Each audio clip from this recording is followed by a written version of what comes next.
क्योंकि जो भगवान में नहीं मानता उससे भगवान की बात करना एक सूक्ष्म हिंसा है, और मैं तुम्हारे साथ हिंसक नहीं होना चाहता।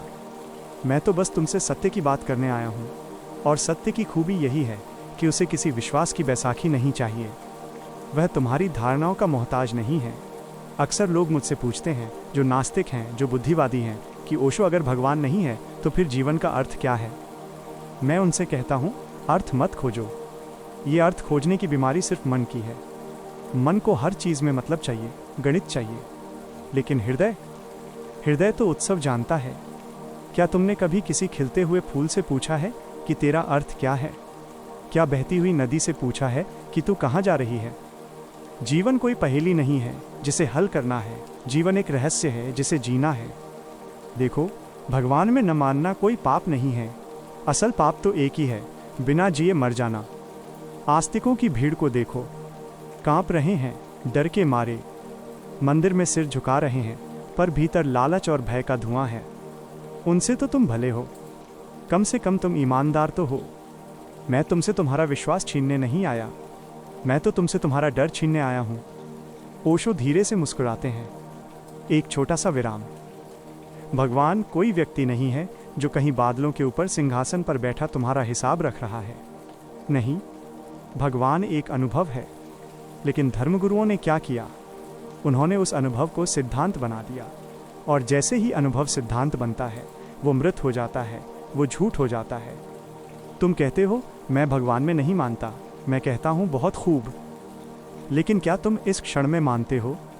क्या तुम अपनी इस आती जाती सांस को महसूस कर पा रहे हो? क्या तुम अपने भीतर के उस मौन को देख पा रहे हो जो तुम्हारे पैदा होने से पहले भी था और तुम्हारे मरने के बाद भी रहेगा? बड़ा प्रश्न ये नहीं है कि भगवान है या नहीं, सबसे बड़ा प्रश्न तो ये है तुम हो या नहीं। तुम तो भीड़ में खो गए हो, तुम मंदिर नहीं जाते, कोई बात नहीं, लेकिन क्या तुम कभी अपने घर गए, अपने भीतर? नास्तिकता तुम्हारी बुद्धि का प्रमाण हो सकती है, लेकिन चेतना बुद्धि के बहुत पार है। मैंने नास्तिकों में ज़्यादा सच्चाई देखी है। कम से कम वे ये स्वीकार करने की हिम्मत रखते हैं कि मैं नहीं जानता। और याद रखना, जो कहता है मैं नहीं जानता, उसी के लिए सत्य के द्वार खुलते हैं। मैं जानता हूँ का दावा तो अहंकार की दीवार है। आवाज़ और भी धीमी और गहरी हो जाती है। आस्तिकता अक्सर आलस्य है। तुम अपनी हर असफलता, अपनी हर बीमारी भगवान पर छोड़ देते हो ताकि तुम्हें जिम्मेदारी न लेनी पड़े। नास्तिक साहसी है, वो कहता है मेरी जिंदगी मेरी जिम्मेदारी। लेकिन मित्र, अगर तुम पूरी जिम्मेदारी लोगे तो एक दिन तुम उसी मौन में पहुंच जाओगे जहां असली प्रार्थना घटती है। मैं तुम्हें कोई यकीन नहीं दिला रहा, मैं तो तुम्हें एक प्रयोग दे रहा हूं। अपने विचारों को देखो, जैसे सड़क पर चलते राहगीरों को देखते हो। लड़ो मत, बदलो मत, सिर्फ साक्षी बनो, और तब तुम देखोगे विचार आ रहे हैं, जा रहे हैं, और तुम उनके पार खड़े हो। अब मैं पूछता हूँ, वो देखने वाला कौन है? यहाँ आकर तुम्हारी बुद्धि हार जाएगी। यहाँ तुम्हारी नास्तिकता भी गिर जाएगी और आस्तिकता भी। यहाँ सिर्फ शून्यता बचेगी।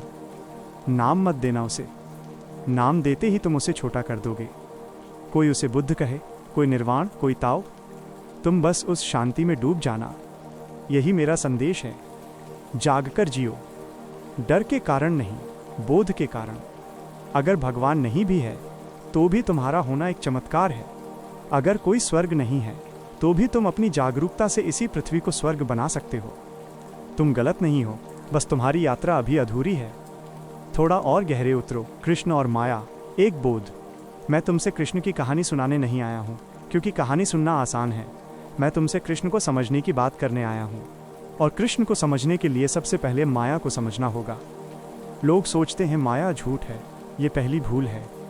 माया झूठ नहीं है, माया अधूरा सत्य है।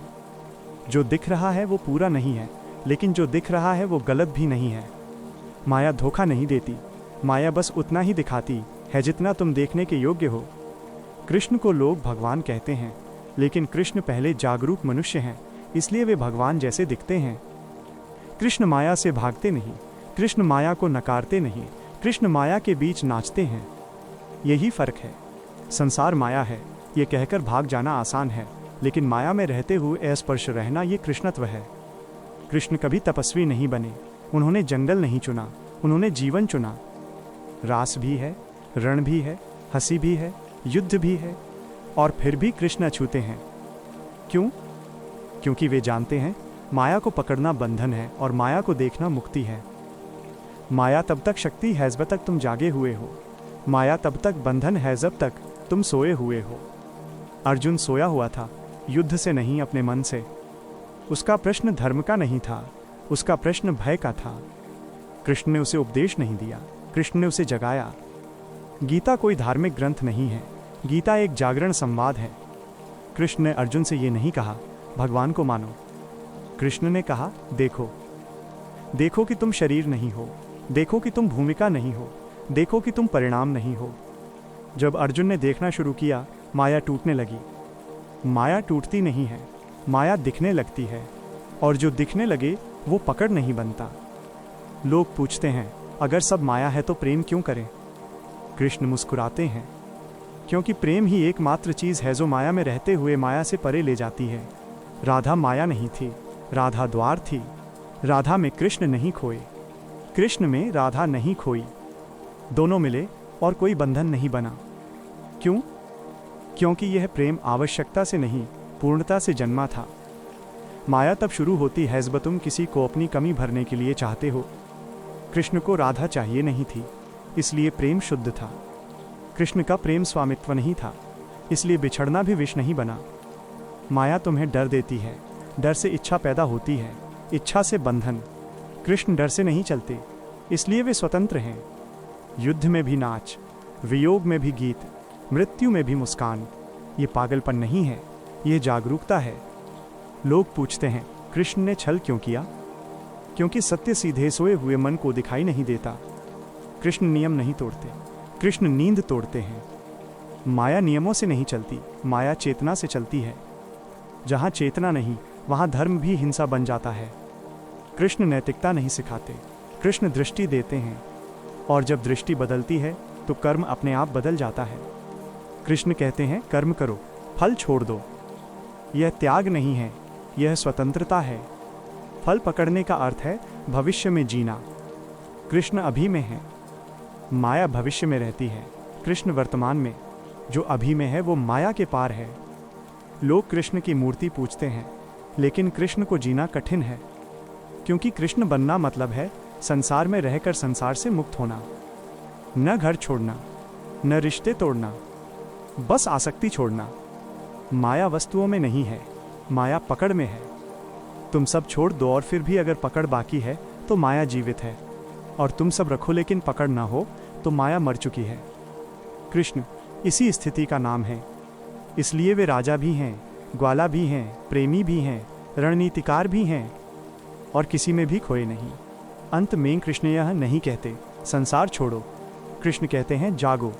और जब तुम जागते हो तो माया खेल बन जाती है, एक लीला, जहाँ तुम अभिनेता हो लेकिन भूमिका नहीं हो, जहाँ दुख आता है लेकिन पहचान नहीं बनता, जहाँ प्रेम बहता है लेकिन जकड़ता नहीं।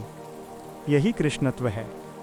माया से लड़ना नहीं, माया को समझना, और समझ आते ही माया शक्ति बन जाती है। कृष्ण तुम्हें भगवान बनने नहीं कहते, कृष्ण तुम्हें स्वतंत्र बनने कहते हैं, और जो स्वतंत्र है वही वास्तव में भक्त है। भक्ति का अर्थ झुकना नहीं, भक्ति का अर्थ पूरी तरह उपस्थित होना है। जब तुम पूरी तरह उपस्थित होते हो तो माया रुक जाकर बैसाखियों को ढो रहे हैं। आपकी ये दृष्टि भिखारी को सम्राट बनाने की प्रक्रिया है। यहाँ आपकी स्क्रिप्ट का पठन है। Play button. भगवान नहीं चाहिए, एक क्रांति। लोग चौंक जाते हैं जब कोई कहता है भगवान नहीं चाहिए। वे सोचते हैं ये नास्तिकता है, ये विद्रोह है, ये अहंकार है, लेकिन सच इससे कहीं गहरा है।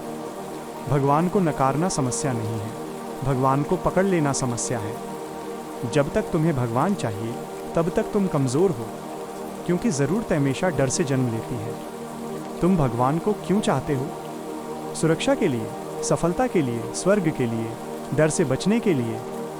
अगर भगवान तुम्हारी ज़रूरत है तो वो प्रेम नहीं, एक सौदा है, और सौदे में ईश्वर मर जाता है। सच्चाई ये है, जिन्हें भगवान चाहिए वे खुद पर भरोसा नहीं करते, और जो खुद पर भरोसा नहीं करता वो ईश्वर को भीगलत कारण से खोजता है।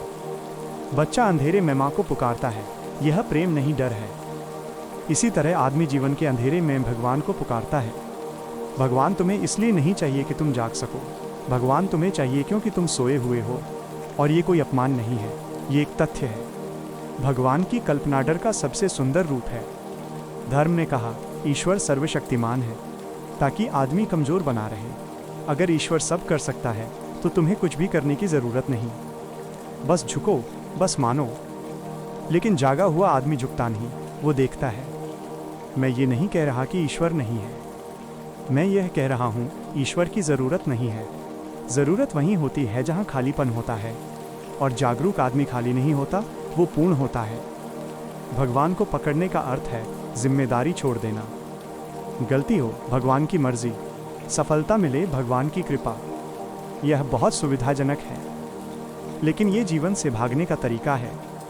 जीवन तुम्हें सहारा नहीं मांगता, जीवन तुम्हें जागरण मांगता है। भगवान को मानने से कोई नहीं बदला, लेकिन खुद को देखने से सब बदल जाता है। भगवान अक्सर एक बहाना बन जाता है अधूरे जीवन को ढकने का। अगर कोई सच में जाग गया तो उसे भगवान की ज़रूरत नहीं रहती।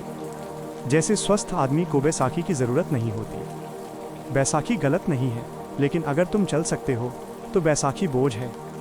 भगवान बैसाखी नहीं है, लेकिन लोगों ने उसे बैसाखी बना लिया है। इसलिए मैं कहता हूँ भगवान नहीं चाहिए, क्योंकि जब तुम पूरी तरह जिम्मेदार होते हो तो जीवन पवित्र हो जाता है। फिर किसी स्वर्ग की ज़रूरत नहीं, फिर किसी नरक का डर नहीं, फिर हर क्षण काफ़ी होता है। लोग पूछते हैं तो नैतिकता कहाँ से आएगी? डर से नहीं, आदेश से नहीं। नैतिकता जागरूकता से आती है। जब तुम देखते हो तो तुम चोट नहीं करते। न कानून चाहिए, न भगवान। अगर किसी भगवान के बिना तुम अच्छे नहीं हो सकते तो तुम अच्छे नहीं डरे हुए हो। सच्चा मनुष्य इनाम के लिए प्रेम नहीं करता, सज़ा के डर से सच्चाई नहीं बोलता। वो इसलिए अच्छा है क्योंकि वो देखता है। भगवान को हटा दो तो तुम्हारा असली चेहरा सामने आता है। अब तुम अच्छे हो या नहीं। धर्म इसी परीक्षा से डरता है, क्योंकि बिना भगवान के आदमी को खुद खड़ा होना पड़ता है, और खड़ा आदमी खतरनाक होता है। वो किसी पंडित का गुलाम नहीं, किसी किताब का कैदी नहीं। वह जीवन को सीधे देखता है। मैं ये नहीं कह रहा कि भगवान को मिटा दो, मैं कह रहा हूँ भगवान से मुक्त हो जाओ। मुक्ति का अर्थ विरोध नहीं, मुक्ति का अर्थ निर्भरता का अंत। जब निर्भरता जाती है तो एक दिन अजीब बात घटती है। तुम्हें कोई भगवान नहीं मिलता, लेकिन एक गहरी शांति मिलती है। कोई आकृति नहीं, कोई नाम नहीं, कोई आदेश नहीं, बस एक मौन जो तुम्हें पूरा कर देता है। अब चाहो तो उसे ईश्वर कह लो या कुछ भी मत कहो।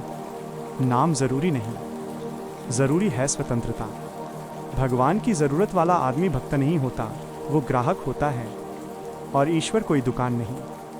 इसलिए मैं कहता हूँ भगवान नहीं चाहिए, लेकिन जागरूकता चाहिए, साहस चाहिए, सच चाहिए।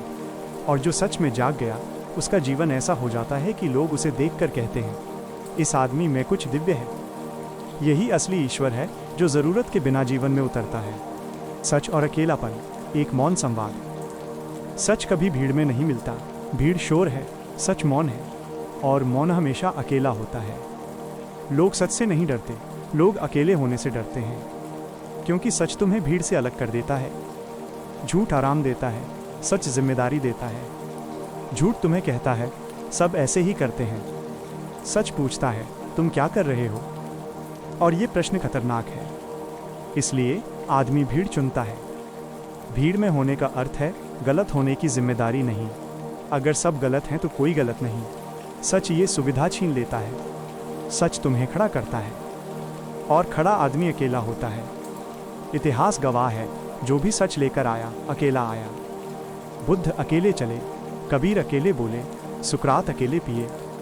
भीड़ ने हमेशा सच को मारा है और फिर मूर्ति बना ली। सच जीवित रहता है अकेले आदमी में।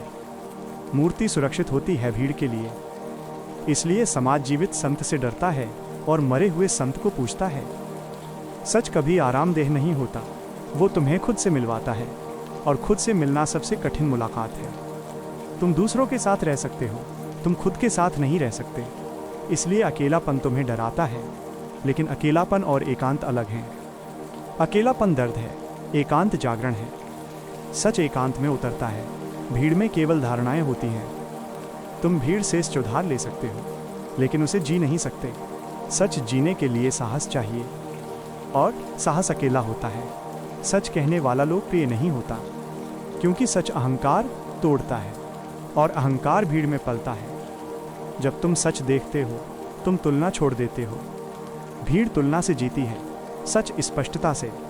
सच तुम्हें किसी का दुश्मन नहीं बनाता, लेकिन वो तुम्हें किसी का गुलाम भी नहीं बनाता, और गुलामी छोड़ना लोगों को पसंद नहीं। इसलिए वे सच बोलने वाले को घमंडी कहते हैं। लेकिन सच में जीने वाला नम्र होता है। वो चिल्लाता नहीं, वो साबित नहीं करता, वो बस जैसा है वैसा रहता है, और यही लोगों को चुभता है, क्योंकि उसकी उपस्थिति आईना बन जाती है, और आईना कभी लोकप्रिय नहीं होता। सच का मार्ग सीधा है, लेकिन आसान नहीं, क्योंकि इस मार्ग पर तुम्हें अपने झूठ पीछे छोड़ने पड़ते हैं, और झूठ तुम्हारी पहचान बन चुके होते हैं। सच उन्हें छीन लेता है।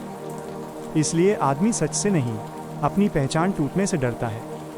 भीड़ तुम्हें नाम देती है, सच तुम्हें खाली कर देता है, और खालीपन डरावना लगता है, लेकिन उसी खालीपन में स्वतंत्रता है।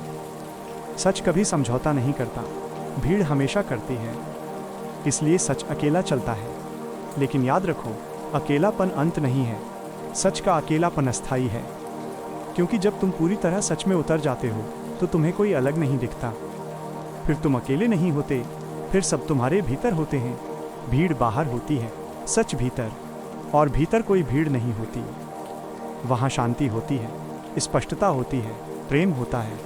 इसलिए सच हमेशा अकेला होता है, क्योंकि वो तुम्हें भीड़ से निकाल कर तुम्हारे पास ले आता है, और जो अपने पास आ गया उसे फिर भीड़ की ज़रूरत नहीं। वह अकेला नहीं, वह पूर्ण है। यही कारण है कि सच हमेशा अकेला दिखता है, लेकिन जो जानता है वो जानता है, सच कभी अकेला नहीं होता। वह बशोर से दूर होता है,